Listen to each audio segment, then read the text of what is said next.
Hello, hello, hello. Thank you everyone for being here this evening.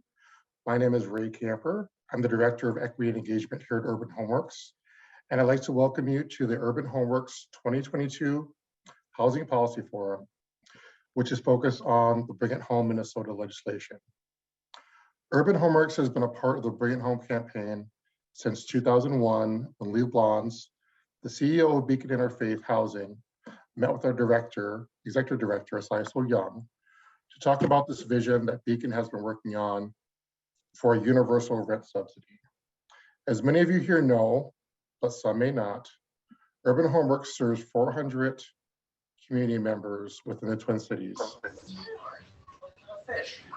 majority of who make less than 50% of the area median income, and nearly half of these residents are cost burdened, meaning they spend over 30% of their monthly income on housing, even as they live in our affordable housing units. It didn't take much to convince us that this movement for universal rent subsidy was an actionable step towards greater equity that we needed to join and be a part of. Our work here with the Bring It Home campaign compels us to bring more and more Minnesotans into the fight for housing justice, because it impacts all of us. Thank you for being here tonight to learn and to take action. This evening, we get to hear from community leaders, Urban Homeworks and Aon residents, and elected officials on the topic of Bring It Home Minnesota. But first, a couple of housekeeping items before we get started. We have invited and are glad to see several of the Minnesota representatives here to share who are involved in this piece of legislation, specifically Representatives Howard. We also invited Representative Gomez, and we also have Representative Abdi here with us. We were not sure if, depending on what session looked like today, if they would be able to join us here or not. And we're happy to see them. It's completely optional to have your camera on. However, we would love to see your faces if you're prepared to be on screen tonight. If you'd like to enable closed captions, you can easily do so by clicking on the live transcript button. At the bottom of your screen. Lastly, we'd like to thank our sponsors, Property Solutions and Services, Ascension Church, Northside Economic Opportunity Network, Room and Board, Tri Construction, the Cappy Theater, Project for Pride and Living, and the Metropolitan Consortium of Community Developers for their generosity to make this event possible. We are so grateful for you. And with that, we will get to our first guest of the evening. And we'll be welcoming Mr. Nestor Gomez Jimenez. Nestor is the Bring It Home Minnesota campaign manager at Beacon Interfaith Housing. He's going to give us all some background on Bring It Home and some context for where the campaign is currently. Thanks so much for being here this evening, Nestor. Take it away. Thank you so much, Ray. Thank you so much, everyone. And it's a pleasure to be here this evening. It's I'm so excited and full of energy to see so many people, both legislators and also residents and just regular folks really trying to become involved in this campaign. It's so awesome. And it gives me a lot of energy to really keep on building with you folks. Like Ray said, my name is Nestor Gomez Jimenez, and I'm the campaign manager for the Bring It Home Minnesota campaign. I've been in this role for a few months, and it's been incredibly exciting. I've been able to, I've been able to work with so many awesome people, folks that have been directly affected by housing instability, from Asaiso Young, the executive director of Urban Homeworks as well, and the team at Urban Homeworks. Thank you so much for allowing me to really be here in your space. A little background on what is Bring It Home Minnesota. It's a statewide campaign to really bring forth a universal rental assistance program where everyone, regardless of that is making less than 50% of the area median income, can qualify and doesn't overpay over 30% of their income towards rent. And what we're trying to do is really satisfy the need to satisfy the unmet need that Minnesota has right now. And we're trying to push that through the state legislature. It's been a really exciting 2022 legislative session. And I just want to thank right now all the Representative Howard, who has been the chief author in the House. We built so much momentum there. And we have many different sponsors, a lot of sponsors, over 40 legislative sponsors there. And I think the list is going to keep on growing throughout the summer. And also in the Senate side, we have over 10 sponsors right now. So we've been growing the campaign throughout the state, and most recently have involved new congregations from Winona, and have been endorsed by Equity in Place, which includes over 10 new organizations that have endorsed the Bring It Home Minnesota campaign. So that means that it brings our rough total of endorsing organizations to about 45 organizations, which is awesome. It shows the momentum that we're building in 2022 and what we're trying to achieve, right? Which is this large transformative legislation to really bring forth this change that is desperately needed in the state. And that's over a 37% increase in new endorsing organizations since the beginning of 2022. So a lot of people should be proud, because I mean, without your work and without informing folks about Bring It Home, we could not be here today. In 2022, like I said, it has been a rough year, both in the state legislature, but you know, we unfortunately have not been included in any of our budgets in 2022, but we are gearing to ramp up our mobilizing for the summer, and we are still very hopeful, and we're still trying to continue to build momentum towards the 2023 legislative session.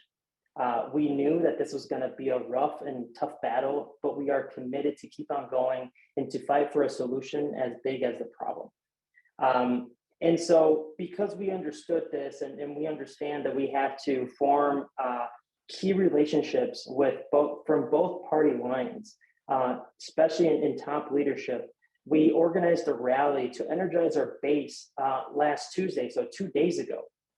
And we really, our main message was to meet with Senate Majority Leader Jeremy Miller's office, and also the office of Governor Walz. And I'm here to report back that we have started the conversation with Senate Majority Leader's office, and we will be meeting with them in early May, which is a very great development for our campaign, because we definitely want both sides to really understand what the issue is. And exactly, it's cause for celebration. That's right. Because what the reality about our campaign is that we're fighting for a whole Minnesota. We're not just fighting for blue districts or red districts. And housing instability, unfortunately, doesn't discriminate from what political party you're from, or what political district you're from. So we know that this is an issue that affects every Minnesotan across the political lines, and we are still waiting to hear back from the governor's office. We have met with their policy advisors for the administration already, but we want to continue on this conversation with the governor himself. And that call to action is out there. They know this, and we're ready when they are. So those are some of the updates that I have, Ray, from the campaign so far. And I know that for 2022 this summer, I think there's a lot of, I would say, hunger, right, from a lot of the different organizations throughout the campaign that they want to go out there, they want to mobilize, they want to get involved. And I think this is going to be a really fun summer to get folks involved, to get them to really go out into different parts of Minnesota and really educate folks on the need for Bring It Home.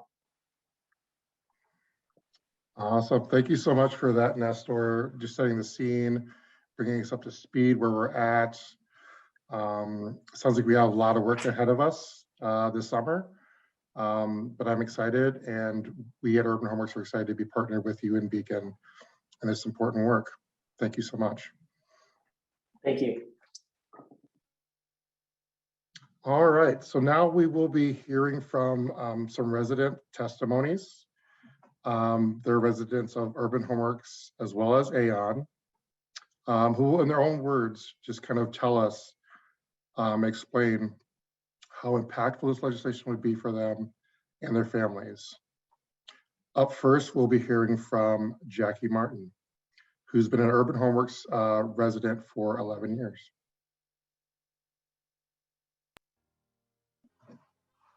Hi, I'm Jackie Martin. I'm a 52-year-old single woman. I live in North Minneapolis. I'm an Urban Homeworks resident of 11 years. You can't really do anything in life without stable housing. You can't have a job really without stable housing. I mean, you can have a job, but to know where you're going when you get off work, to have a warm place to be, have a warm place to wake up to prepare yourself for that job. Stable housing is pretty much everything. It's your whole makeup. I mean, it means everything. It's everything. It's attached to everything you do in life, stable housing. It's been some years now, but I was facing eviction because of an illness that I had, and I was hospitalized, and no one stabilized my housing, so I was facing eviction. That was prior to me coming to Urban Homeworks. And I wasn't like in the streets, homelessness, but I didn't have a place of my own. So in my opinion, that was homelessness. Most people in those positions really want to hand up. They don't want to hand out. I think this program creates a hand up. And you know, as long as you give them a hand up, they're willing to grasp that and be able to stabilize themselves and feel proud about that. So I think this program would help them feel prideful and humane and be able to care for their families. A handout is just something that's temporary, but a hand up is something that'll last a lifetime. It is what stabilizes families. But if you give a hand up, then they'll be able to create their own hand and possibly hand their hand to the next person. There's lots of people out there without stable housing who really deserve to be in stable housing.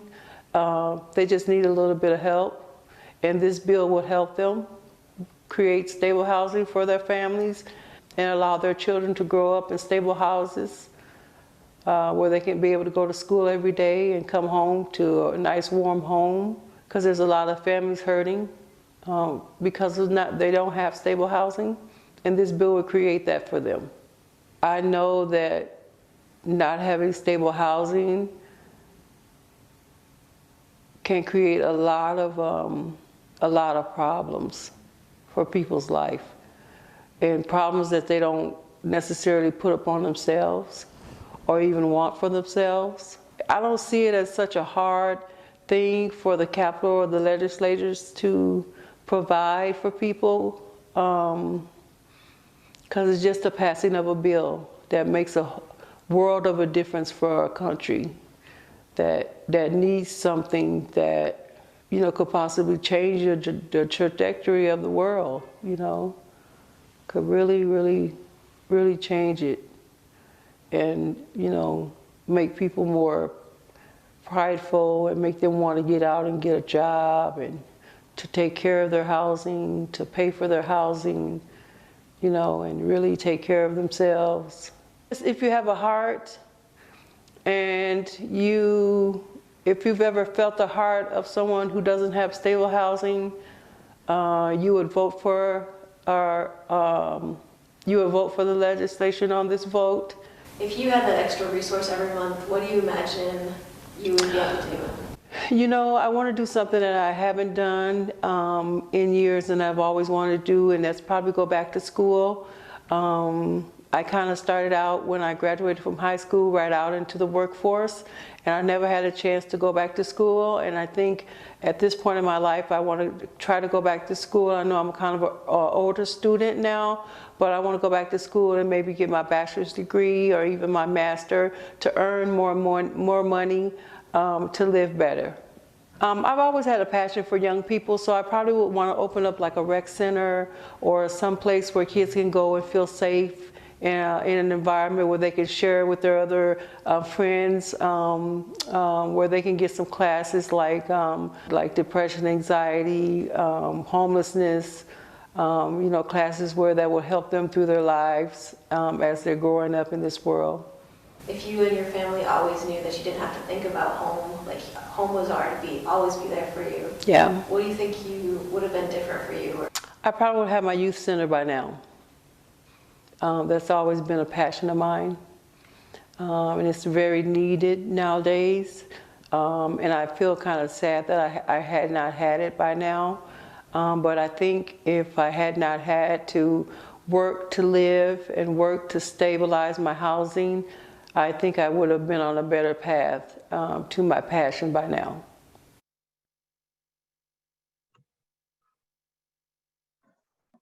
Thank you, Jackie, for those powerful words and just the reality of how vital and how important stable housing is for everyone and for just how much else it impacts.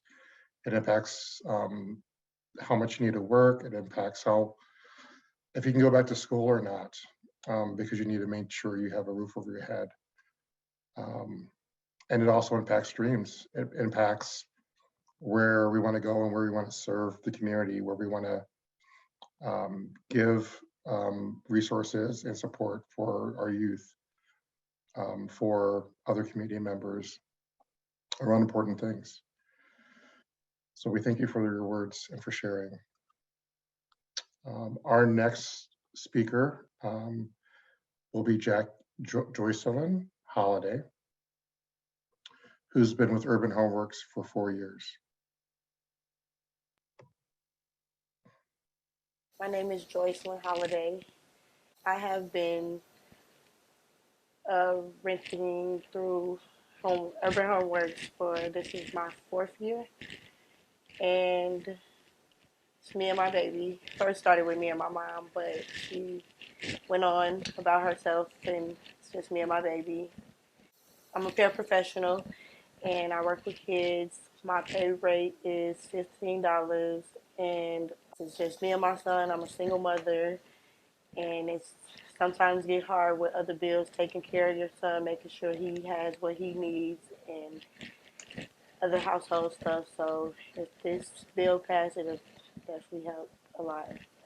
So how I supply my food every month is I get SNAP, and then he also get WIC, so that's how I do that. And then my mom, she helps when she can.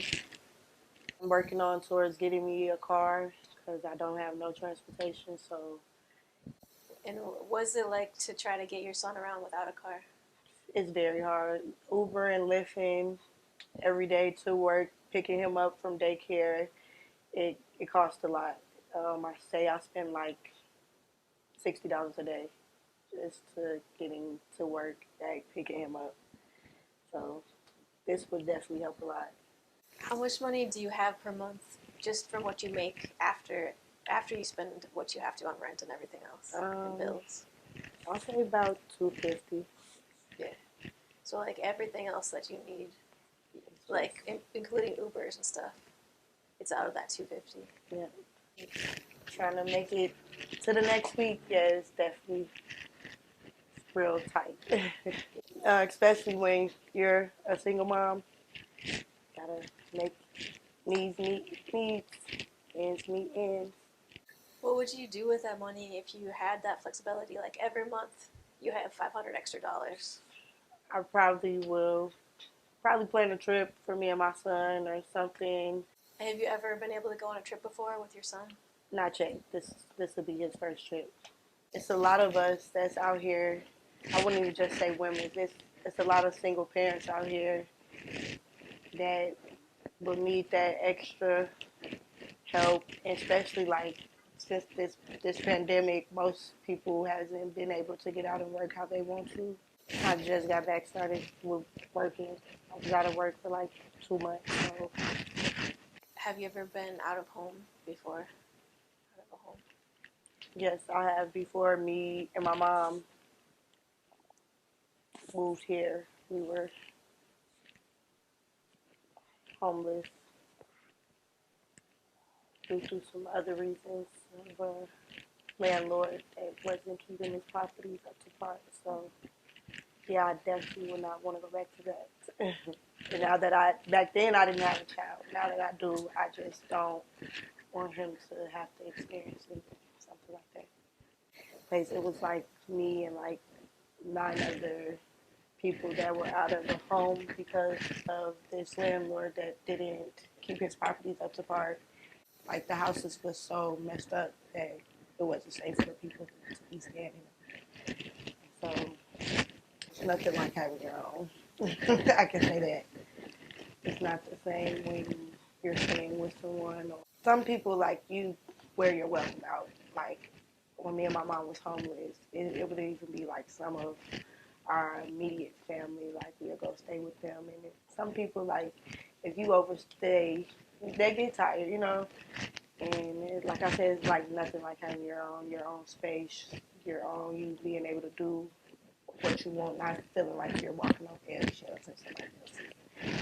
Because like I said, when I was hungry, I definitely appreciate those who looked out for me and my mom and my son. So, What it would be in your life if you never had to worry about home, that you could just think about other things? Like, what would you be thinking about? I want to build me a house on that. So that's probably what I'll be doing, a big old house for me and my family. This is something big that I see a lot of people struggling with, like housing. Like I see a lot of people saying that Minnesota got their market rent is very high, and I just feel like some people, like some families really need this. Like I'm not gonna say I can't speak for everybody because everybody is not gonna say. But me personally, I feel like it's some of us that need it in the little group. Some of the housing people that was in the group with me, we need that help, that push.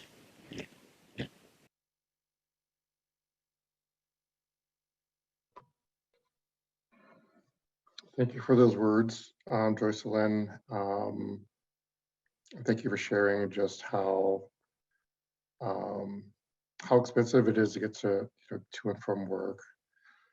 How some additional funding would help, provide for not just stable housing, but for important leisure time with her son, and just the ability to rest.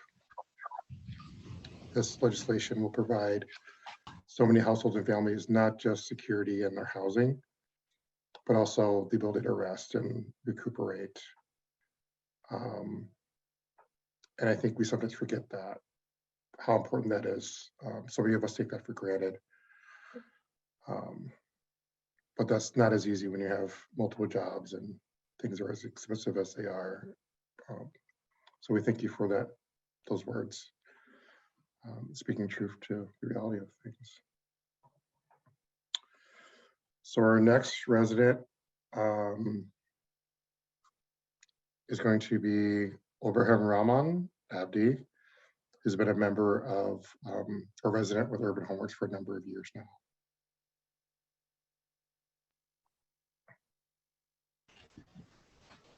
My name is Abdurrahman Abdi, so I live in North Minneapolis for Urban Homeworks. My family is 7, so 5 kids and 2 adults. So you just found out, like, if this bill is passed, what? Yeah, if they pass, I hope it'll be helping for us a lot, because the COVID affected everything, like the jobs and everything. So maybe it will be help for us to get like help for rent. I used to do school bus driver, so it is affected the first time, but we're getting a little bit better right now. So, but still it's affected. I didn't work last year because school was off. So it's affected. Totally, it's affected. Yeah. How long were you off work for? Almost a year. Last year we didn't work, and I think the first year for 2021. So you kind of got to see like how much it would help you if you had that much resources per month. What would you be able to do that you can't do now? Oh yeah, that would be great, and we need it. We can help like the kids for food or the clothes. We need it. We have a lot of kids. They need a lot of help. Diapers, a lot of stuff, so we can buy it, and the utilities, gas, electric.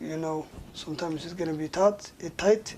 So if we get a little bit help for rent, so we can pay the rest for the gas and electricity, and a lot of that stuff. We can get help for rent. We can help pay to the utilities. But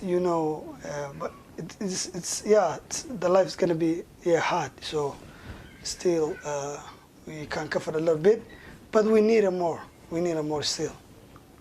Has it ever been really hard to pay utilities? Like not quite enough money to do that? Yeah, we try. Yeah, we do hard work. We try to pay it, but if we get the help, that would be better. To make a rest. Sometimes you can worry, but if you get that help, you're not worrying. So that would be better. If you didn't have to worry so much, do you think that it would change like how you are, Yeah. how like your family feels, how? Yeah, it's gonna be changed. Yeah, a lot better. Yeah. Was it hard to buy food, or like was it hard to?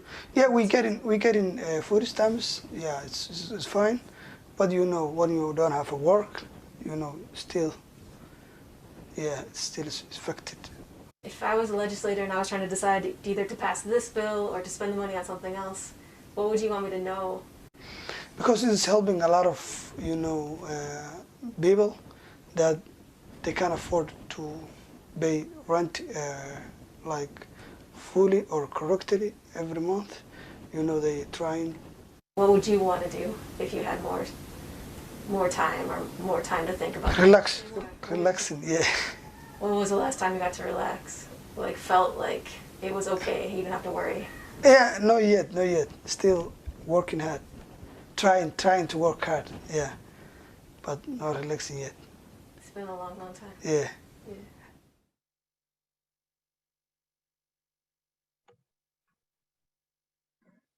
Thank you for those words, Abdurrahman, and just we hear from his story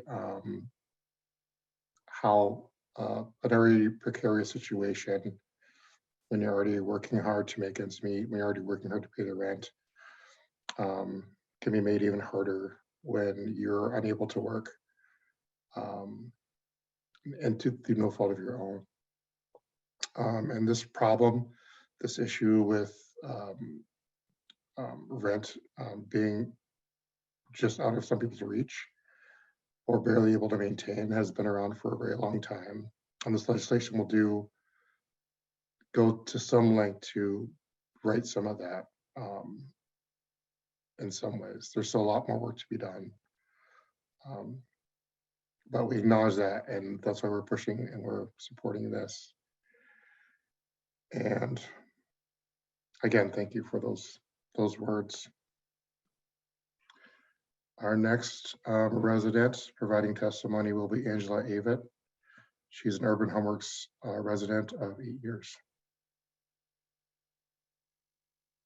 Well, hello, my name is Angela Avet. I have been with Urban Homeworks for over 8 years. I have Good a job. family. I have 4 children that I have raised in Urban Homeworks. Let's see, I have a fiance, We're a single family, we're a single family income. Someone's in college. My older two are in college, and my younger two are in school. I work a full-time job. I went to school. I was graduated. I'm a licensed cosmetologist. So I also do hair on the side. I also prepare food and sell dinners just so that I can make ends meet to make sure that we're able to pay for different things. I also volunteer to do hair or go to funeral homes and volunteer my services there that I get paid for. I've been in a situation where I was working at Best Buy for 7 years, lost my job, and I was pretty sure I wasn't sure if I was gonna have housing because it was just too unaffordable at that time. I thank God that they had different programs and stuff that help us with rent, but at all times they wasn't helping all the time either. So this would be a big help, because then it'll help you with, as far as stability, because you need to have stability when you're raising your family and doing different things. Have you ever heard the saying, robbing Peter to pay Paul? That's falling through the cracks and coming through and making it. Okay, I ain't gonna pay the light bill this month. I'm gonna buy some extra groceries. I'll pay half next month, and so on and so forth. But then you also reaching out to the different resources. I've fallen in the crack a plenty amount of times.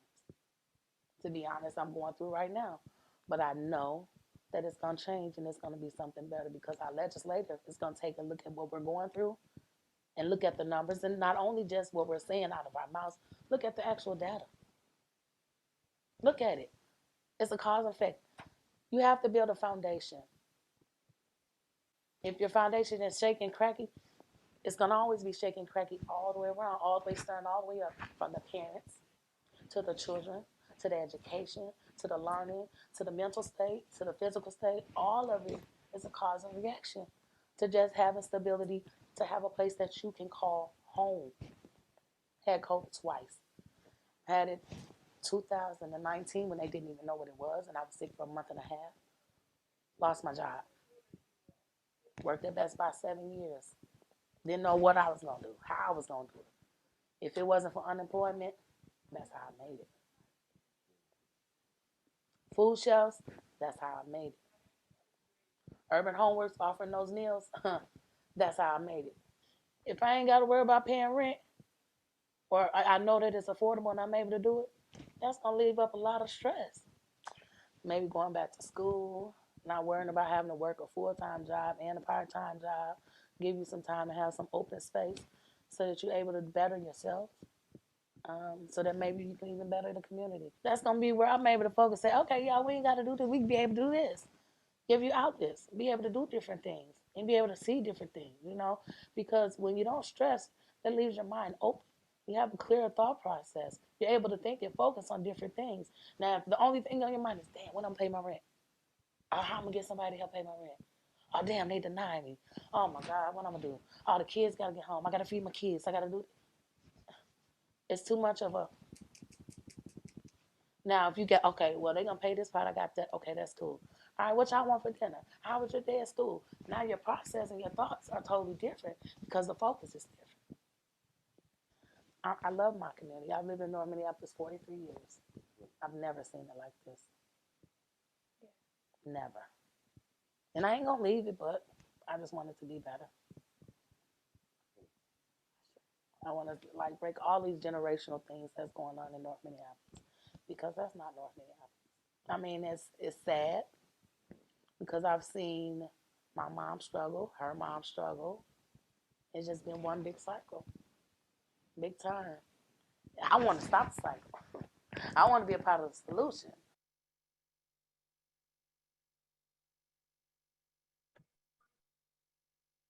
Thank you, Angela, for that.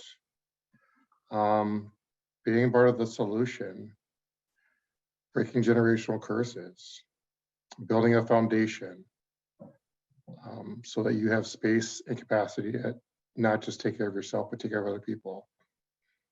That's just a couple of the things that this legislation would help people do and would provide to so many people in Minnesota, in Minneapolis, the Twin Cities, and also across the country or the state. Again, thank you, Angela, for that testimony. So powerful. So our next resident is going to be Samantha Carter, who's been with Urban Homeworks for a couple of years. Samantha Carter, have 4 girls, 1 boy, all outgoing, keep me on my feet and very busy. Like what kind of resources could be for you monthly? Like how would that change your life to have? I could probably pay a light bill. When birthdays come up, I wouldn't have to be like, okay, we're on budget, or a holiday, we're on budget. Yeah, the kids will be a little bit surprised. Not so stressful about, okay, I can spend an extra $100 on food. And don't have to be like, hey, can I borrow this for a couple of days until I get my next paycheck? So that would be a blessing. Every single parent need it. I can't just say it's for single moms, because sometimes single dads too. So that would be sweet. I feel like I have to ask about like the hard parts because I think the legislators don't know the hard parts. You know? They know the hard parts. Everybody knows the hard parts. Yeah, tell me. Not having enough money to pay bills, rent, shoes, clothes, stuff that you pretty much need on a daily basis. Yeah. Is there something that you or your kids have had to do without that, like? Vacation.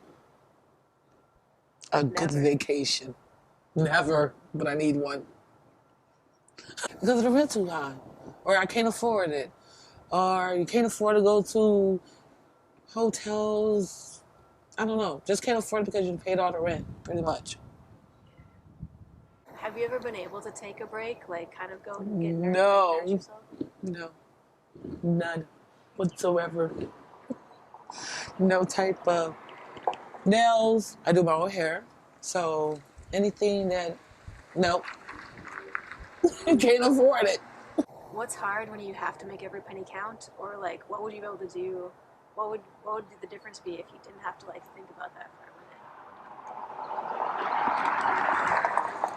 minute? Not think about paying certain stuff. I would have more time to spend with my kids instead of working so hard. Working hard pays off, but I want to play hard too. Everybody else is. I would love to buy a home. Everybody will, I would say I would benefit off of it a lot. Because I would try to buy a home. As how much I know now as I know, I wish I knew a couple of people that would help. Time to be like, okay, I went to work from 9 to 5. I'm good for a couple of weeks. Oh, ain't no letter in here saying, oh, okay, that's nice. I'm going back to bed. I'm going back to bed. So yeah, that would be nice and sweet for the future. So.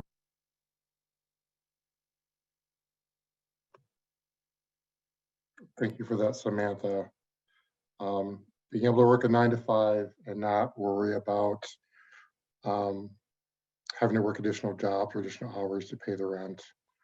Having that buffer and that capacity to save up for a home, not simply remain a renter, but to move into home ownership. Those are some of the things this legislation, this policy would allow people to have the capacity to do. So again, we thank you so much, Samantha, for that. Our next resident providing testimony is Kenisha Tullison, who's been with Urban Homeworks for 4 years. Hello, my name is Kenisha Tullison. I'm originally from Illinois, but I moved to Minnesota in 2015, where I've been ever since. I became a member of the Urban Homeworks family in 2018, where I just love everybody in there. I'm a single mom of 9 children, but I'm taking care of 7 of them because half of my kids are grown. With this program that we're having, like, I hope that it gets passed because there's a lot of families that's struggling. There's a lot of families that's going through a lot of stuff, and it's things that parents didn't even know that they had going on because of the pandemic. You don't want to have to pick between food or rent or having to pay for gas or having to buy clothes or shoes. Like, it'll help out if you just want to save and just stack up where you could just save money where you can afford to pay rent, or if you feel like you want to move or buy a car. And it's also good for the children if you want to have some little extra money to take them out somewhere and have fun. It's good for the kids and it's good for the parent. I think that they should pass it because there's a lot of people that's struggling. A lot of people can't afford to get on Hennepin County because some people don't have homes and some people don't have family. Like me, I don't have family like that's close to me. All my family is scattered in other states and it's just me and my kids. And sometimes I want to go visit, but I can't because I don't have the money to go travel. I have to work and make sure my bills are paid, make sure my light and gas and my rent is paid, and make sure my kids have everything that they need because my kids are my life and they are important to me. And my home, I'm glad that I've been staying in a stable place. I don't want to be where I was when I first moved out here when I was homeless, where I stayed in a shelter. I stayed at Mary's Place for 8 months, and then I got my first place out here, which was good until like a month in, a couple of months or a year in, when I found out the person I rented a house from wasn't an honest person. So with all of that going on, that's when Urban Homework stepped in and they helped out a lot of the residents. And I would never want to be in that position again because I like stability. And it's good for children to have stability so they can keep growing like they need to be. But like I said, I hope that they do pass it because it'll help a lot of struggling parents. It'll help a lot of people that really, really need help. It's hard when you don't have anybody, and sometimes you try to get help from the state, and depending on what state you're living in, you're limited to the help that you can get. And it's hard. If this passed, like it'll help a lot because like there's a lot of people in the bind right now trying to get rental assistance, and a lot of money is already gone from helping, and like I don't want to be in that predicament again. Like before I came to Minnesota, it was a choice that I had to make where I had to separate my kids, and that is something that I'll never ever do again, where I had to take the one part of my kids and then leave 2 of my kids here. And I'll never do that again because I saw with my own eyes how that really messed my kids up, because we always was together, and then from us to go from being together and then split apart, the behavior changes, and you see that and you like, why did this happen? And then you can't get mad at the child because it's not the child's fault when situations like this happen, because you have to think about, what do I have to do? I have to send my kids somewhere that I don't want them to go. Do I want to send them to family members that I don't talk to? Or do you want your kids to go in the system? You don't want your kids to go in the system. You don't want your kids to go in the system at all. And then if they do go in the system, then you being that parent, depending on what you got on your background, you have to work 10 times as hard to get your kids back. I'll never let that happen again. Well, I have to choose because I never want to choose because I want them to stay with me, even though they wasn't away from me that long. A month is a long time for a child. Not to an adult, but for a child, that's a lifetime, because they like, where's my mom? Is they coming to get me? Did she forget about me? No, I never forgot about you. I came and checked on you every week. I came to bring you things. Like, that's something I never want to go through ever in my life. And that was probably about 7 to 8 years ago, and I never want to go through that again. Because you can't get that time back. You can't get that time back at all. You have to think about the kids in situations like this when they get uprooted. They miss out on school. They miss out on the people that they got used to where they was living at. Like, they miss out on friendships.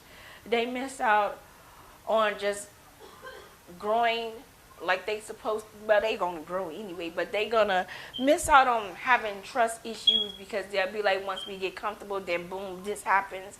And they'll feel like, oh, we're always waiting for that other shoe to drop. Like, because sometimes kids don't adjust as fast as an adult can, and you can't make that child be like, oh, we going through this and you're just gonna have to accept it. It doesn't happen that way. So you have to give that child to readjust all over again, and it's hard for a child to keep doing it over and over and over, and then eventually they just break down.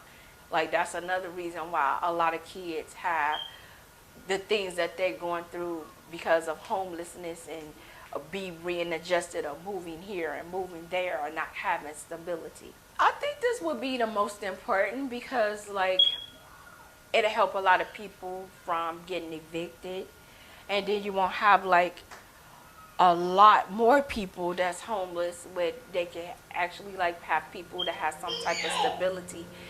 And you don't want like it to be overrun with homeless people, and then once that happens, then they'll be looking like, wow, we should have just did this. So before that happens, like, I really wish they really think hard and just think about the people in the communities and how that'll help everybody that needs it.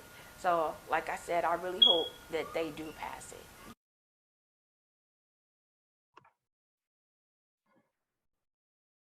Well, thank you, Kenisha, for that powerful story and just the reality of having to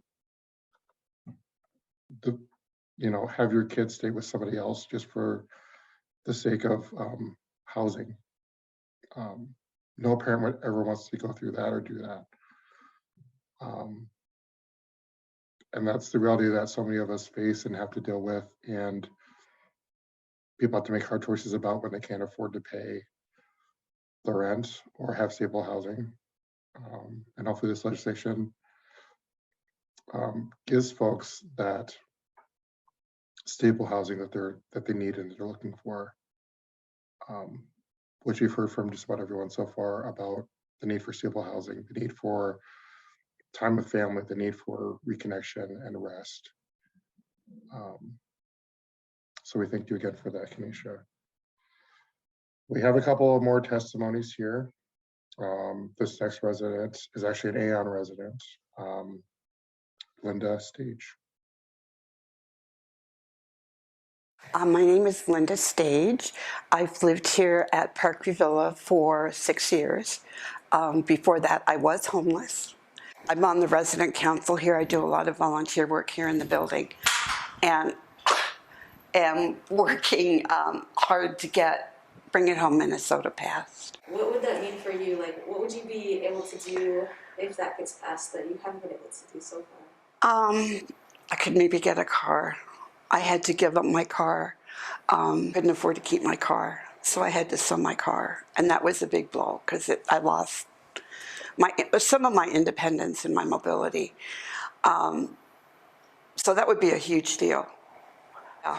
And with things the way they are and prices getting higher, I find that I'm also restricting the kind of foods I buy.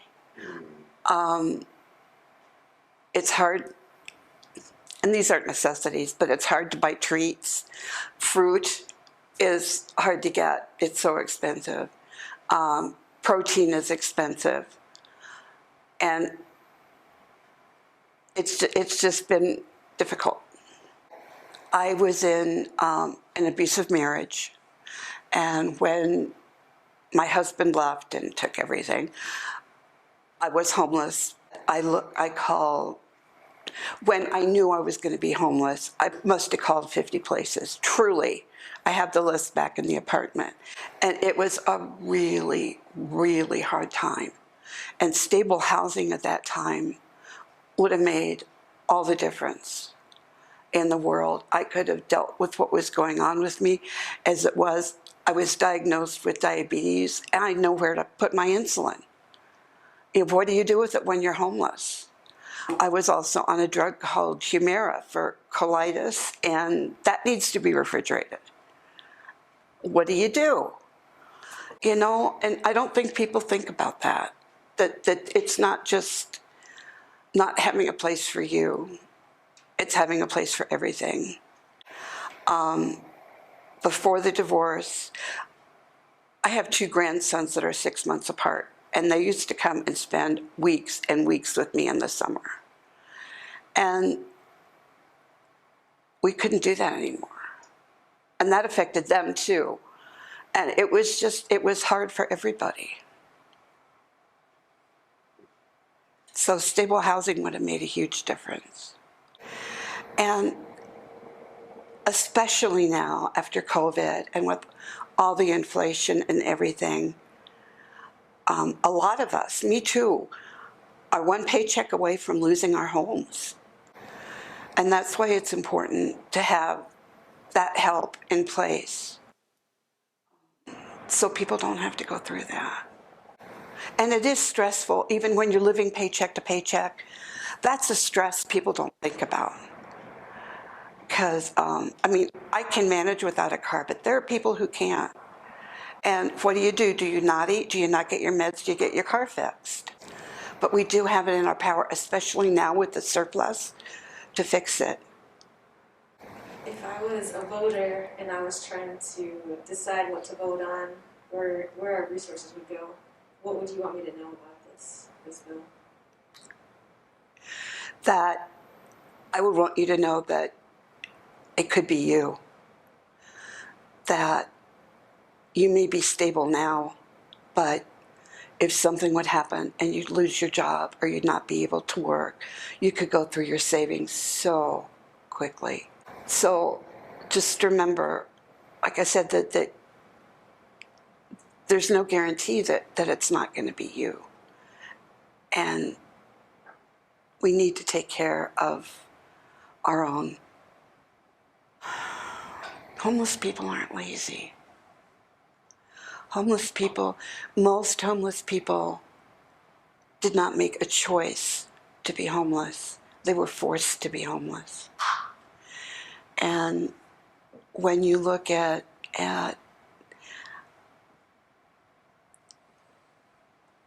if you don't have a doctor, you use the emergency room as a convenience clinic.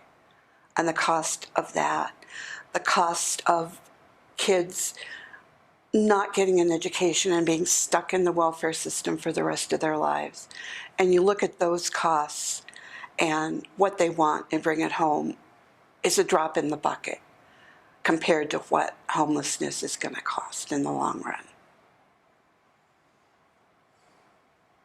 I'm sure there are people up in the Iron Range and up there who are cold and hungry, and how you could let your constituents be that way is beyond me. You know, you're supposed to care about the people where you live. And it doesn't feel to me like they do. Passing this Bring It Home bill shows support for your constituents.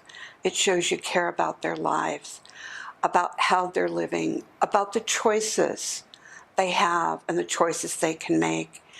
And it seems like,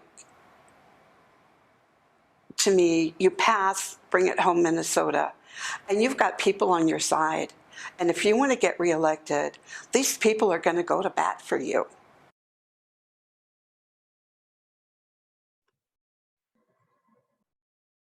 Thank you so much for that testimony, Linda. Yeah, when you don't have stable housing, you don't have place for medications and for everything else you need. It just compounds the issue, and these studies have shown that it's less expensive to keep people housed than it is to deal with them when they're in a stage of active homelessness. And that's a scary reality. All of us are just a paycheck or two away from trying to figure out where our meds go, where to keep all of our things, besides ourselves too. So we thank you again for that, Linda. And our next resident who's giving testimony will be doing it live. I'll let her introduce herself. Her name is Lindsay, and she's an Aon resident. Thank you for being here, Lindsay. Thank you for having me. As he said, I am Lindsay. I am an Aon resident. I have been with Aon for over 5 years, and before that, I had experienced long-term homelessness.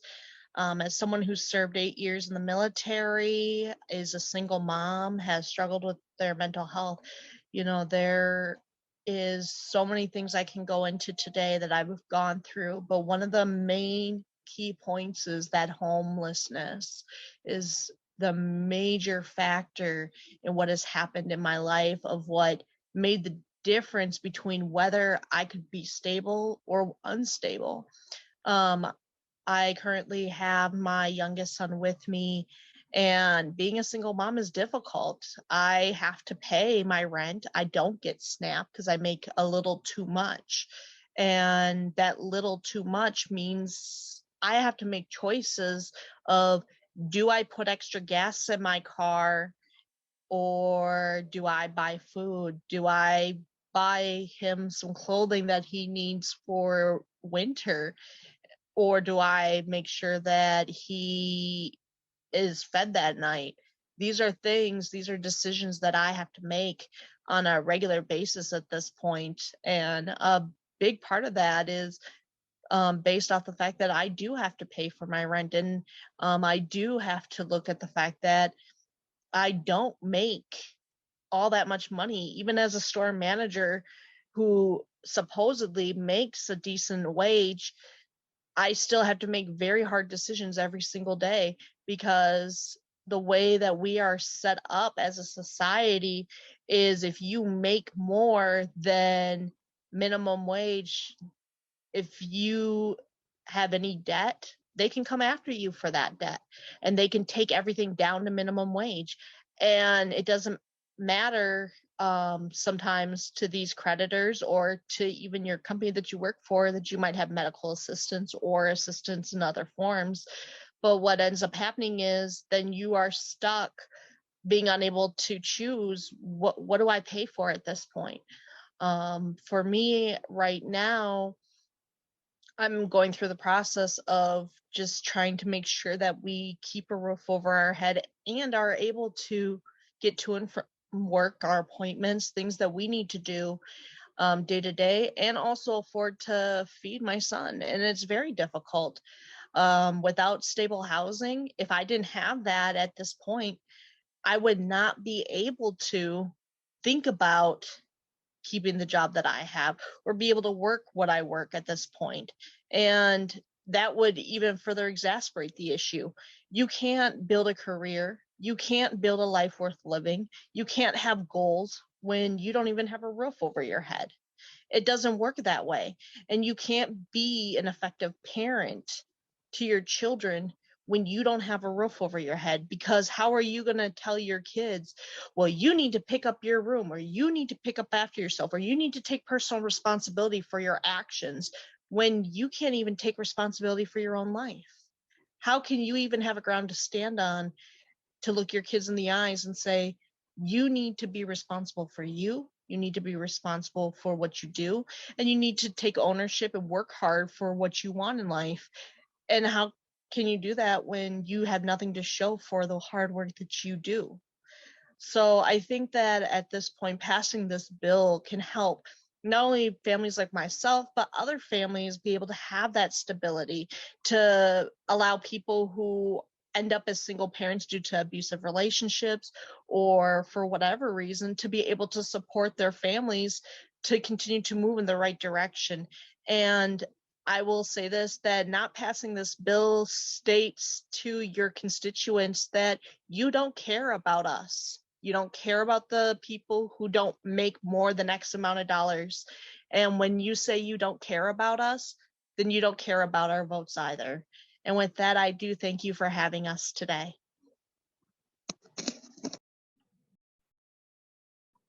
Thank you so much for that, Lindsay. Thank you for sharing so much and being vulnerable and just open with us. And thank you for your words and just all that you do for your community and for your family for yourself to keep going. Thank you so much for that. And thanks for being here again tonight.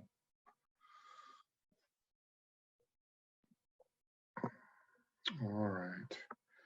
So we're going to be shifting gears a little bit here and speaking with our elected officials. And we're going to start with Representative Michael Howard.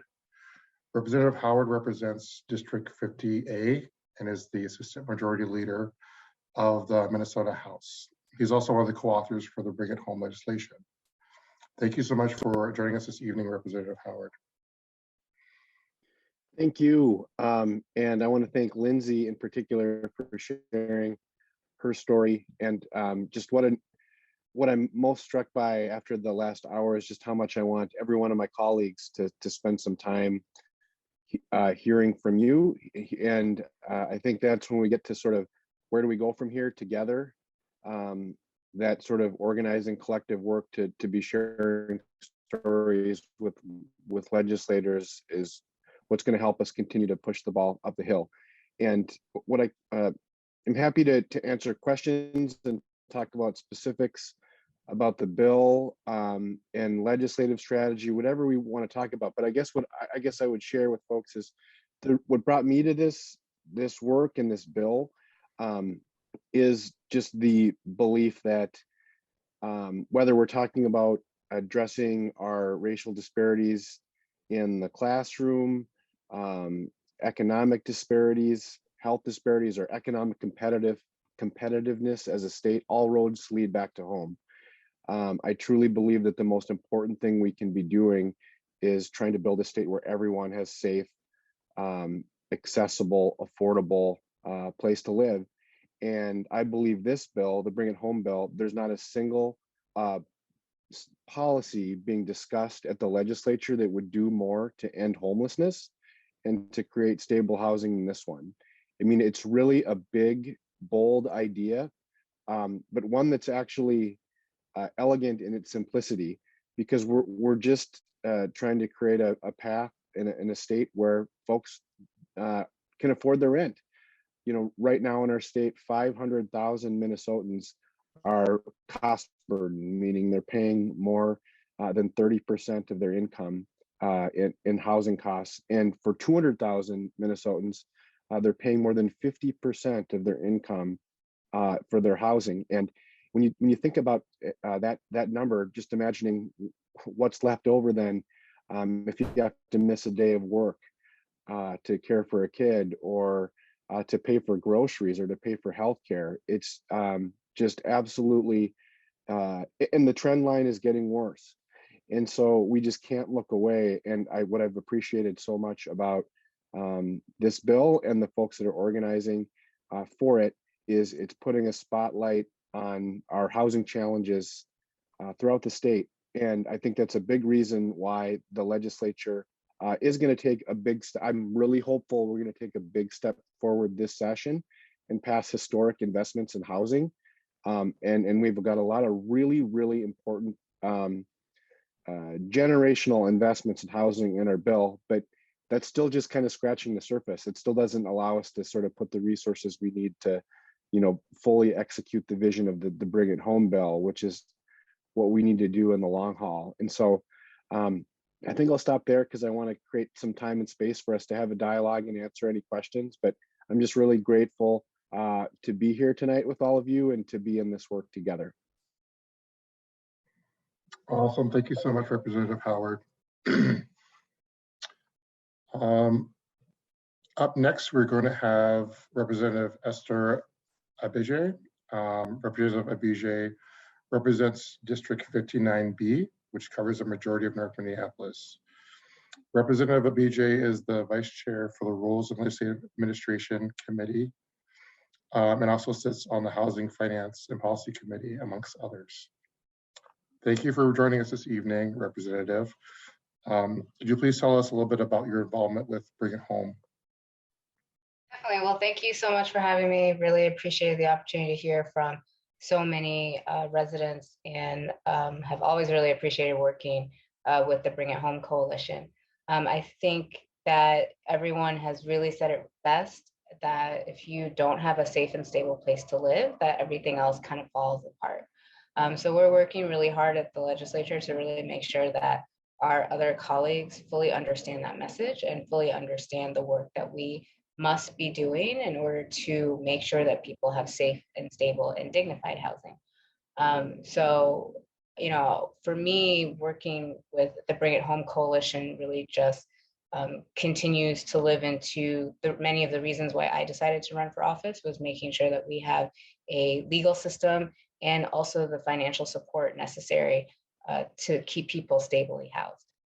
So I'm really excited about the work you guys are doing, and continue to want to pursue the engagement together, and hope that we can continue to work together to make sure that so many more of our colleagues just really fully understand this message and can work together on this issue to making housing more stable and more affordable for more people. So thank you. Thank you so much, Representative Abdi. We really appreciate you being here. And yeah, we're excited to work with you on all of these things regarding Bring It Home as well. And again, we would just like to thank our elected officials for demonstrating their commitment to representing the people of Minnesota by showing up here tonight and engaging with us and working with us on these big, heavy things that affect so many people's lives, like Bring It Home.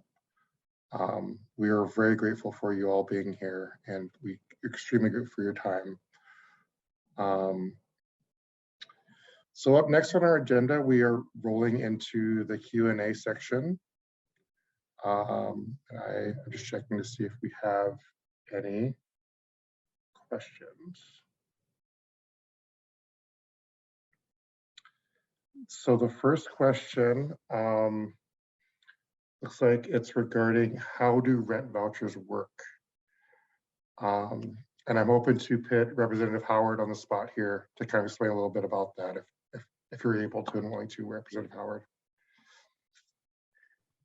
Absolutely. It's a really good question, and it's a good way to talk about what Bring It Home is all about and why it's so important. You know, right now, the federal government provides often what's referred to as a Section 8 housing voucher. And basically, it's once someone has access to it, it will pay a segment of your rent so that you're not paying more than that 30% figure. You're not, whatever you make that would help cover the cost of your rent. The problem with what and why we need Bring It Home is that the federal government really stopped making the kinds of investments that we need to. And right now in Minnesota, only 1 in 4 people that qualify for a Section 8 voucher actually receive one. You know, there's folks that are on waiting lists for years and years and years and aren't able to access a voucher. And what the Bring It Home bill would do would be to use state resources to basically fill that gap and say that if you qualify, if your income is at a level where you qualify for a housing voucher, you would get one from the state, and it would act in a very similar manner. And in doing so, you'd create a path where basically everyone would be able to afford their rent. The other piece, just to mention on that front, on the dollar figure, I think it's interesting because it's a large investment to do this kind of bill at its full scale. You know, more than $1 billion a year. But I always like to say, you know, can we afford to do it? I think we can't afford not to. When you look at the ripple impacts in our economy when 500,000 Minnesotans can't afford their rent. And so that's a little bit of how they would work and how a state-based voucher system would help us fill the gap and meet the needs of Minnesotans. Awesome. Thank you for that answer, Representative Howard. We have a question now from Lindsay, who just provided testimony, and I think I will shoot this over to you, Representative Abdi, just regarding wanting to know like who's blocking this bill and what do we need to do to change their minds? No, that's a really great question. I mean, I think for a lot of it, for the majority of the work that we try to do on the House DFL side, we tend to get a lot of pushback from Senate GOP. So that's an immediate focus. But I think there's also just a lot of education that needs to be done about kind of the rental space. We have so many legislators, a number of them own their own homes, and maybe can't remember what it was like to rent, or they maybe never had the experience of renting before. And so I think there's just kind of a mindset that the goal for everyone is to get to home ownership. And while that may be true for some people, they may never want that, or that just is something that they don't want to deal with. And being a renter, in many respects, is just more freeing for a number of people, especially if you're younger. Maybe you might have the potential to move jobs, or you just want to try what it's like to live in different spaces. And sometimes even just the additional burdens that come with home ownership, some people just don't want that. So I think we need to continue to do a lot of educating about what it means to be a renter, how renting isn't just necessarily a stop on the road to home ownership, but that it's actually a place where people can build out their families, have a sense of stability, continue with their jobs, and learn and grow to be in a place for long periods of times. Like many urban homework residents that we heard from today have been in their homes for 4+ years. And I think that's something that a lot of renters don't really get now, because our markets are so volatile that you are oftentimes having to move every year in order to find affordable rent. And that's just something that I don't think people fully understand what we're doing to a large section of our society, regardless of where they are in the income spectrum, that they have to pick up their life every year or every 2 years in order to make the rent.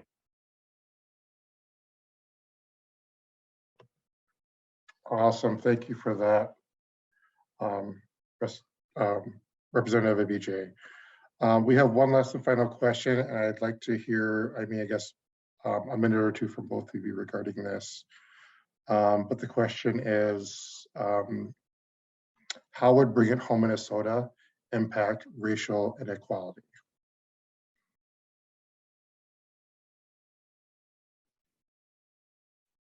Well, I would say, well, back to the point that I made, that I think that this bill would do more to erase homelessness than any other policy. And in that same way, I'm not sure there's another policy that would do more to address our racial inequities in housing and education. And this one, I think so much of our inequities come from the structural racism that created a housing system that was sort of built upon of who's in and who's out. I mean, we have a system in terms of, how folks used policies like redlining and to create a segment where, we have some of the worst gaps in home ownership in terms of our racial inequities. And this type of a bill is really an equalizer. We would say that no matter who you are, you have access to a home that you can afford. And I think when we by doing so, it's not just the housing inequities that we'd be addressing, because of how many intersections there are when it comes to when you have access to safe and stable homes. I think of an experience in my community in Richfield, where our most diverse apartment complex was purchased and flipped to market rate apartment, and over 1,000 people in our community were displaced, including over 130 kids who had to basically leave school in the middle of the year. And what do you think our achievement looks like when kids are having to move schools because they don't have housing stability? And so that's a long-winded answer to say that I can't think of a better way to address our racial gaps than passing Bring It Home. Yeah, I would wholeheartedly agree with that. I think, the country's history with housing has really been one that has excluded people of color specifically. And I think anything that what we are doing to make sure that more people, especially Black and Brown Minnesotans, have access to stable housing, whether that's through support in rent, through support in owning a home, that will help kind of rectify that history that we have. We know that, for many people, moving into homeownership can be a builder of wealth. And I think that's why a number of Black and Brown Minnesotans seek that out. And we also know that having the stability in housing through support and rent, as we heard from people today, allows people to free up their mind in order to pursue other pursuits like education, like a better job, like, mental and physical health care. And I think those are the types of things, because we have a system that excludes people from dignified and safe housing by forcing them into unsafe situations, or by preventing them from living in certain neighborhoods. And so then that continues to add to the various disparities that we see in other areas. And so, so a bill like this that will support people in making sure that they can stay in their homes, I think will just lead to so many better outcomes once a basic necessity has been met. Awesome. Thank you both for those responses and those answers to that very big, important question. Really appreciate it. So for the last portion of our evening together, it is my great honor to introduce you all to Urban Homeworks' fearless leader and executive director, Aslysel Young. And Aslysel will close us out for the night. Thanks so much, Ray. Thank you everyone for being with us this evening. Thank you to all of our speakers, representatives for being here, residents. Thank you so much for your testimony. At Urban Homeworks, our vision is neighbors raising their collective voice to address injustice and overcome the barriers that perpetuate inequity. That is what calls us here today. Our residents, our neighbors, our families, chosen and biological, our communities raising their collective voices to address housing injustice. We have been working in the affordable housing space for 27 years with a focus on affordable rental and home ownership, with community building, development, and community voice at the center. And what an incredible night this has been because of the voices at the center. The voices of our residents, the most powerful, transformative, and honest voices we could hold up to demonstrate the lived value of the Bring It Home legislation. We are honored by their trust and vulnerability as we fight alongside them and the 104 Urban Homeworks households making less than 50% of the area median income in Minneapolis and St. Paul. We are here tonight to elevate their stories, to highlight an urban sample of the experiences of nearly 500,000 Minnesotans. We are here tonight to ask you if you are listening. We are here tonight to encourage our representatives to raise up this fight and pursue it with the rigor and relentless resilience and tenacity of the voices you heard here today. This, y'all, is a basic human need. And in this country, in this state, we are asking you to acknowledge that it is also a basic human right. In order for Bring It Home to pass with the capacity to reach every corner of the state of Minnesota, we need the bill to include roughly $1.5 billion. To put that number into context, $1.5 billion makes up just 4% of the annual state budget. 4%. Currently, we spend less than 1% on housing statewide, and the need is not being met.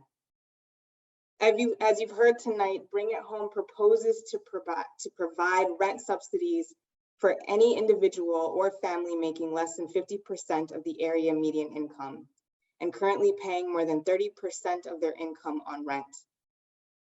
We know that nearly 500,000 Minnesotan households are putting over 30% of their take-home pay on housing alone. This bill proposes a rent subsidy which is a cost-effective solution for housing stability that doesn't require landlords to take a hit. At Urban Homeworks, we have 136 units of affordable rental housing for families making 20 to 50% of the area median income in St. Paul and in North and South Minneapolis. The majority of our housing goes to low-income, Black, Indigenous, and people of color households and single veterans. Of our 136 units, ranging from studio apartments to 4-bedroom households, nearly 50% of our residents would benefit from this legislation. On average, our residents would receive $260 a month. That's $260 for 70 households, or roughly $18,000. But remember, the number of Urban Homeworks families that would benefit from this legislation is less than a fraction of the cost-burdened families across this state. With a $9.25 billion state surplus, now is the time for drastic action. Now is the time, as it becomes harder and harder for families to own their own homes or find stability through dignified rentals, for the legislators of this state to demonstrate the understanding that housing is the foundation for all else. Stable, affordable housing is the starting point of repair for systematic housing discrimination, and it is the foundation for a thriving life. While vouchers and subsidies don't fix all the systemic racist and economic inequities embedded in our housing system, they are a step toward long-term solutions for struggling families across our state, where Black and Brown families are disproportionately impacted by high rent and predatory landlords. Redlining, racial covenants, deed restrictions, and strategic disinvestment from BIPOC communities have left over half of Black renters across the state of Minnesota cost-burdened. Rent vouchers are a proven solution toward equity and economic stability for low-income families. These vouchers would provide space for more families in Minnesota to invest in their health and wellness, their education. It would offer time and space to rest and vision and build a life beyond struggle. It may also provide space for homeownership. So on behalf of Urban Homeworks residents and on behalf of the 500,000 families currently cost burdened across the state, we are calling you tonight to action. Your voice is the most important thing in moving legislation forward. When your representatives hear from you directly, they know just how important a proposed bill is. On your screen, you will find a QR code linking directly to a website that will tell you who your legislators are. You will also find that same link posted in the chat. The first two electives that come up on that list, the state legislators, those are who you want to call this evening. We're going to do a bold and powerful thing right now. We're going to collectively call our legislators. Of course, they're not going to answer the phone, but it is imperative that you leave a voicemail. This is going to be the power of our voices. They need to know you called and they need to hear your message. You can make your calls on video, but either way, we're going to give you 3 minutes to make these calls. On your screen, you'll see a script. You can literally follow that script to a T on your message. We ask that when you're done with your calls, that you just give a thumbs up to let us know that you left your voicemail, and then we'll come back. So right now, I know we're right at time, and I know people have other things, but this is taking action, y'all. So I ask you to stay at least for the calls. We're gonna go ahead, I'm gonna go off camera, and we're gonna take 3 minutes. Thank you.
Thank you so much for your participation in that collective action. We have a housing stability issue in this state. We all know that. Bring It Home is valuable to us because we do our work to help stabilize and strengthen communities that have suffered from systematic disinvestment and marginalization. A policy like Bring It Home means that regardless of the fluctuations of economy, job market, housing market, people can secure a safe and stable dwelling for themselves and their families. We have witnessed the power of housing to transform lives and life trajectories, and we have all witnessed the gross impact of a lack of stable housing on communities across the state. This policy also ensures that the most vulnerable in our communities are protected from predatory landlords who take advantage of single mothers willing to do anything to keep a roof over their children's heads. This policy proposes to take care of those in the margins of our society, and as we do so, we will see all of our communities thrive. I want to thank you all again for joining us this evening and for staying with us 4 minutes after our time. Thank you to our representatives, Howard and Akbaje. Thank you so much for your time, for your listening, and for your passion for our people. Thank you, Nestor, for being a representative for this coalition. And the biggest thanks to the residents who shared incredibly powerful and transformative testimony. We thank you for giving us the truth, for your vulnerability, for sharing your heart with us. And we thank our sponsors. Without them, we could not have made this event happen. I'm going to call them out: Property Solutions and Services. Thank you so much for being a partner in our work. Ascension Church, thank you so much for showing up with us in community. Northside Economic Opportunity Network, popularly known as NEON. Room and Board, Tri Construction, the Capri Theater, Project for Pride in Living, and the Metropolitan Consortium of Community Developers, MCCD. We thank y'all so much for partnering with us. And to our audience, thank you again for being here. Without you, nothing will change. And with that, we hope you have a wonderful evening. Good night.